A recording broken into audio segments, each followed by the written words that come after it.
नमस्कार, मैं हूं धर्मेंद्र। आप देख रहे हैं ऑनलाइन न्यूज इंडिया। आखिरकार तालिबान का अफगानिस्तान के ऊपर कब्जा हो गया है। यह बात सबको नजर आ रही थी कि तालिबान अफगानिस्तान के ऊपर कब्जा कर लेगा और आखिरकार वही सच हुआ।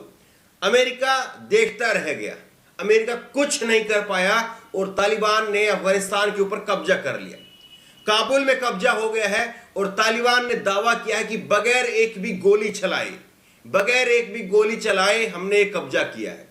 राष्ट्रपति भवन के अंदर कब्जा हो गया है और राष्ट्रपति भवन के अंदर प्रेस कॉन्फ्रेंस की है। अफगानिस्तान के पूर्व राष्ट्रपति अशरफ गनी, उन्होंने इस्तीफा दे दिया है। अशरफ गनी ने अफगानिस्तान को छोड़ दिया है, वो तजाकिस्तान चले गए हैं और तजाकिस्तान के बाद में अब बताया जा रहा है कि वो अमेरिका जा सकते हैं। और इसके साथ साथ उपराष्ट्रपति अमीरुल्लाह साहले, वो भी अफगानिस्तान को छोड़ करके जा चुके हैं।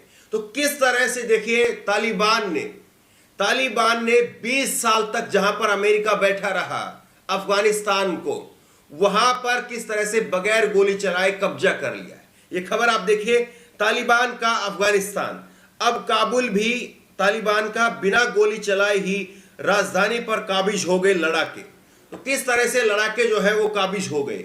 एक तरफ अमेरिका की तरफ से 20 साल तक ट्रेन की हुई 3 लाख के करीब अफगानिस्तान की फौज थी और दूसरी तरफ करीब करीब जो है वो 70 से 80 हजार वो लड़ाके थे तालिबान के। लेकिन तालिबान के ये लड़ाके भारी पड़े उस फौज के ऊपर और अफगानिस्तान की फौज वो खुद ही भाग खड़ी हुई। खुद ही उस फौज ने जो है वो मुकाबला नहीं किया। ये दिखाई नहीं दे रहा था कि इतनी जल्दी जो है ये सरेंडर हो जाएगा, लेकिन जिस तरह से ये पूरा सरेंडर हुआ है, इससे कहीं ना कहीं अमेरिका का जो 20 साल तक अमेरिका ने यहां पर पैसा लगाया, यहां पर जो फौज यहां पर ला करके रखी, वो सब कुछ धराशायी हो गया। ये साफ तौर पर दिखाई दे रहा है।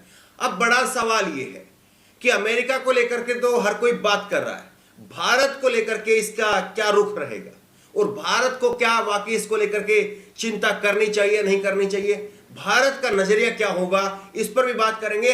और अमेरिका ने किस तरह से यहां पर मुंह की खानी पड़ी है वो भी आपको बताएंगे। ये खबर आप ये जरा मैप आप देख लीजिए, ये मानचित्र आप देख लीजिए। अफगानिस्तान है, अफगानिस्तान के बाद में पाकिस्तान है और पाकिस्तान के बाद में भारत है। तो भारत के लिए पाकिस्तान ये अफगानिस्तान के अंदर तालिबान का कब्जा होना ये काफी महत्वपूर्ण रखता है, क्योंकि तालिबान का समर्थन लगातार पाकिस्तान को मिलता रहा है और अब पाकिस्तान जो है वो कहीं ना कहीं इससे अपने आप को मजबूत करके देखता है। पाकिस्तान और साथ ही चीन, इन दोनों का हाथ है तालिबान के पीछे, ये सबको मालूम है। अब किस तरह से देखिए ये सारा घटनाक्रम हुआ है वो आपको पहले बता देते हैं, फिर उसके बाद में विस्तार से जो है इस पर चर्चा करेंगे। ये खबर आप देखिए, अफगानिस्तान में सत्ता बदली, काबुल पर कब्जे के बाद मुल्ला बरादर का पहला बयान, उम्मीद नहीं थी कि इतनी जल्दी और इतनी आसान से जीत मिलेगी। तो इस तरह से जो है वो जीत मिली है और उनको खुद को, तालिबान को इस बात की उम्मीद नहीं थी। अमन बहाली के लिए काउंसिल बनी है, करजई लीड करेंगे और इसी बीच में जो है देश में अमन बहाली के लिए एक समन्वय परिषद बनाई गई है। पूर्व राष्ट्रपति हामिद करजई इसकी अगुवाई करेंगे। इसमें अफगानिस्तान के मौजूदा सीईओ अब्दुल्ला और जिहादी नेता गुलबुद्दीन हिकमतयार भी होंगे। न्यूज एजेंसी के मुताबिक तालिबान के सूत्रों के हवाले से कहा है कि यह संगठन बहुत जल्द राष्ट्रपति भवन से इस्लामिक एमिरेट्स ऑफ अफगानिस्तान का ऐलान कर सकता है। तो ये देखिए, सवाल ये है कि लगातार तालिबान अब उस रास्ते पर जाएगा जो तालिबान का एजेंडा है। तालिबान ने बयान भी जारी कर दिया है। तालिबान ने एक बयान जारी कर विदेशी नागरिकों और दूतावासों को भरोसा दिलाया है। बयान में कहा गया है कि हम सभी दूतावास और राजनीतिक केंद्रों और विदेशी संस्थाओं और नागरिकों को भरोसा देते हैं कि उन्हें कोई खतरा नहीं है। काबुल के सभी लोग ये भरोसा रखना चाहिए कि इस्लामी अमीरात के बलों को सभी सुरक्षा सुनिश्चित करने के लिए कहा गया है। काबुल और दूसरे शहरों को सुरक्षा सुनिश्चित की जा रही है। तो किस तरह से जो है सभी देशों में अब जो है वो चिंता है, अमेरिका में भी चिंता है, भारत में भी चिंता है कि अब तालिबान आ गया है तो वहां पर हमारे नागरिकों को क्या होगा। और इसीलिए भारत ने अपने नागरिकों को वापस भी बुलाया है। काबुल से वतन लौटे भारतीय तालिबान के कब्जे में भारतीयों को निकाल करके लाई एयर इंडिया। 129 लोगों को लेकर के दिल्ली पहुंची फ्लाइट। तो 129 लोगों को लेकर के एयर इंडिया की पहली फ्लाइट जो है वो आई है। तो सवाल ये है कि अब आखिरकार तालिबान किस तरह से राज करेगा और तालिबान का भारत के ऊपर क्या असर पड़ेगा। ये महत्वपूर्ण सवाल है। सवाल ये भी है कि जिस अमेरिका ने 20 साल तक तालिबान के अंदर अपनी फौज, अपनी हुकूमत चलाने का काम किया, हुकूमत इसलिए कहा जा रहा है क्योंकि तालिबान अफगानिस्तान के अंदर जो हुकूमत चल रही थी वो अमेरिका के समर्थन से ही चल रही थी। अमेरिका ने यहाँ 20 साल के अंदर करीब 61 लाख करोड़ रुपए खर्च किए, 2300 अमेरिकी सैनिक मारे गए, लेकिन उसके बावजूद अमेरिका यहाँ पर क्या कर पाया? अमेरिका यहाँ पर कुछ नहीं कर पाया, यही कहा जाना चाहिए। क्योंकि जिस तरह से तालिबान ने चंद दिनों के अंदर, मैक्स 10 दिन के अंदर करीब करीब जो है वो पूरी तरह से धराशायी कर दिया। अमेरिका ने दावा किया था कि हमारे यहाँ पर अफगानिस्तान के अंदर 3 लाख के करीब ट्रेंड किए हुए सिपाही हैं और दूसरी तरफ 70-80 हजार के करीब लड़ाके हैं। तो अमेरिका ये मान करके चल रहा था, जब अमेरिका ने अफगानिस्तान से फौज हटाने का दावा किया था, फौज हटाने का ऐलान भी किया था, उस वक्त में अमेरिका ये मान करके चल रहा था कि करीब करीब जो है वो 6-8 महीने अफगानिस्तान तालिबान का सामना करेगा और हमारे ऊपर कोई छींटे नहीं आएंगे। लेकिन ऐसा हो नहीं पाया और जिस तरह से अशरफ गनी ने हथियार डाले हैं, ये भी जो है वो अफगानिस्तान के लिए कहीं ना कहीं झटका दे गए, क्योंकि एक माइंड गेम में तालिबान जीत गया। जैसे ही अशरफ गनी ने इससे पहले राष्ट्र के नाम संबोधन किया, उसी से साफ हो गया था कि वो अब जा रहे हैं, उनको अब कमांड रही नहीं है। और अब उसके बाद में जब वो राष्ट्रपति के रूप में देश छोड़ करके जा चुके हैं, इसके बाद में उन्होंने फेसबुक के जरिए एक अपना पोस्ट जारी किया, बयान जारी किया अशरफ गनी ने कहा कि खून खराबा ना हो, इसीलिए मैं यहां से चला गया हूं।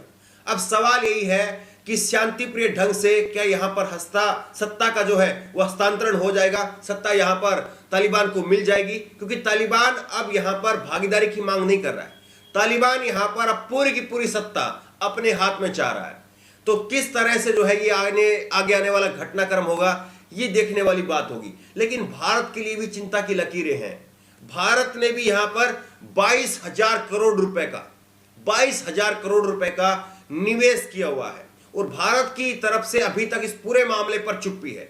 कोई भी पार्टी का नेता कुछ नहीं बोल रहा है, ना सत्ता पक्ष कुछ बोल रही है, ना विपक्ष कुछ बोल रहा है कि आखिरकार अफगानिस्तान में जो कुछ हलचल हुई है, तालिबान का जिस तरह से कब्जा हुआ है, इसको लेकर के अभी तक भारत के किसी नेता का, ना सत्ता पक्ष का ना विपक्ष का, कोई बयान नहीं आया। इस पर अभी चुप्पी साधे हुए हैं।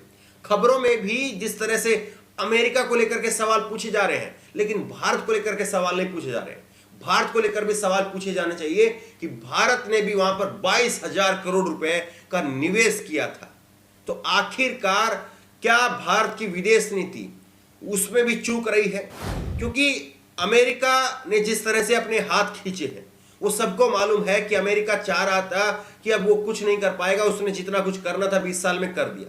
तो अब इसके बाद में भारत के पास में कहीं ना कहीं मौका था, भारत को आगे बढ़ करके अफगानिस्तान का जो है, जिस तरह से अफगानिस्तान में लोग वहां पर गुहार लगा रहे थे, उनका साथ देना चाहिए था।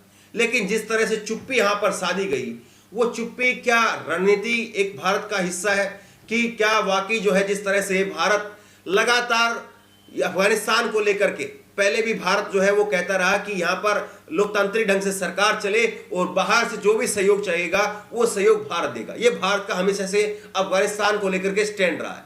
तो अब सवाल ये है कि तालिबान जिस तरह से आ गया है, हालांकि तालिबान का अगर इतिहास के बारे में बात करें तो तालिबान का इतिहास कुछ इस तरह का है कि वो औरतों को लेकर के ज़्यादा सख्त है, औरतों के पहनावे को लेकर के, औरतों के बाहर जाने आने को लेकर के, मर्दों के लगातार जो है वो दाढ़ी बना करके रखे, बड़ी दाढ़ी रखें, इस तरह की तमाम जो है वो तालिबान की तरफ से बंदिशें लगाई जाती रही है। लेकिन तालिबान इस बार कह रहा है कि नहीं, वो औरतों की पढ़ाई लिखाई और औरतों की रहन सहन पर इतनी बंदिशें नहीं लगाएगा।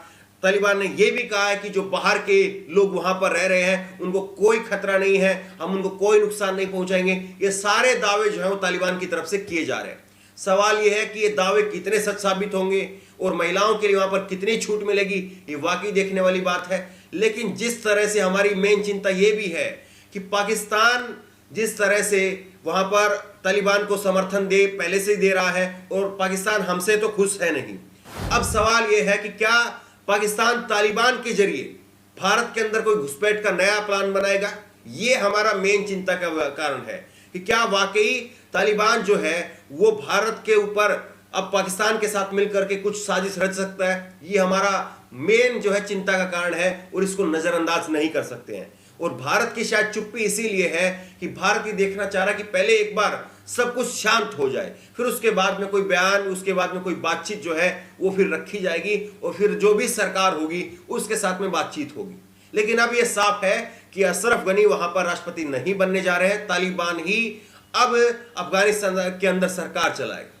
लेकिन किस तरह से भारत के अंदर जो सेंटीमेंट का खेल है वो अब धीरे धीरे शुरू हो गया है। एक ट्वीट आपको दिखाते हैं, ये के मिश्रा है, ये के मिश्रा, इन्होंने क्या लिखा, भारत का मुस्लिम समाज तालिबान के आने से ज्यादा खुश होगा।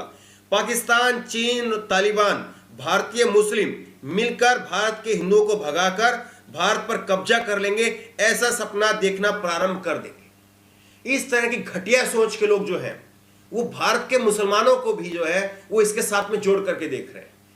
वो कह रहे हैं कि तालिबान का जिस तरह से कब्जा हो गया अफगानिस्तान के ऊपर, अब तालिबान, चीन, पाकिस्तान और भारत के मुसलमान ये यहां से हिंदुओं को भगा देंगे, यहां से हिंदुओं को भगा करके और भारत पर भी कब्जा कर लेंगे। ये इस तरह की बात कह रहे हैं कि फिर अफगानिस्तान, पाकिस्तान और भारत ये तीनों जो है वो एक हो जाएंगे, फिर बांग्लादेश को भी ले लेंगे और इसी तरह से यहां पर मुसलमानों का राज हो जाएगा। ये अब इस तरह की बातें जो है व्हाट्सएप यूनिवर्सिटी के अंदर ठेली जाने लगी है। लेकिन इनको ये नहीं याद है कि भारत का मुसलमान वो भी सेकुलर है और भारत का हिंदू वो भी सेकुलर है। ना भारत का जो हिंदू है, नॉर्मल हिंदू, हम किसी संगठन की बात नहीं कर रहे हैं, यहां पर बजरंग दल, आरएसएस की बात नहीं कर रहे हैं। भारत का जो सामान्य हिंदू है वो कट्टर नहीं है और भारत का जो सामान्य मुसलमान है वो भी कट्टर नहीं है। वो किसी भी कट्टरता के साथ में, किसी भी कट्टरपंथी के साथ में ना भारत का हिंदू जाएगा ना भारत का मुसलमान जाएगा। ये भारत की भावना में है और इस बात को ये लोग भूल रहे हैं और इसीलिए तमाम तरह की बातें जो है वो बुना रहे हैं। सवाल यही है कि क्या आईएसआई अब दोबारा से अपना मुंह जो है वो ऊपर निकालने लगेगा, क्योंकि लगातार भारत की चिंता सबसे बड़ी यही है। और दूसरी चिंता यही है कि तालिबान जो कुछ कह रहा है, क्या तालिबान उसको करके दिखा पाएगा या केवल एक सत्ता पाने के लिए जो है ये बातें कही जा रही है और बाद में जो रुख है वो बदल जाएगा। सवाल ये है। बहरहाल पूरी दुनिया में जो है इसको लेकर के चिंता बनी हुई है, पूरी दुनिया इसको लेकर के उत्सुक है कि आखिरकार तालिबान और अफगानिस्तान के बीच में जो ये सब कुछ चल रहा है ये किस तरह से शांत होगा और आगे आने वाले समय में किसका क्या रहेगा। बहरहाल आपको क्या लगता है, तालिबान जिस तरह से अफगानिस्तान के ऊपर कब्जा किया है इसको लेकर के आपका मानना क्या है और भारत के लिए तालिबान का क्या रुख रहेगा, आपका मानना क्या है, नीचे कमेंट बॉक्स में अपनी राय जरूर दें। और इसी तरह की तमाम खबरों के लिए ऑनलाइन न्यूज इंडेक्स सब्सक्राइब करें, साथ में जो बेल आइकन है घंटी उसको जरूर दबाएं ताकि जैसे कोई वीडियो हम अपलोड करें उसकी नोटिफिकेशन आपको तुरंत मिल सके। धन्यवाद। इस खबर को अभी लाइक करें, शेयर करें, अभी चैनल को सब्सक्राइब करें और घंटी जरूर दबाएं।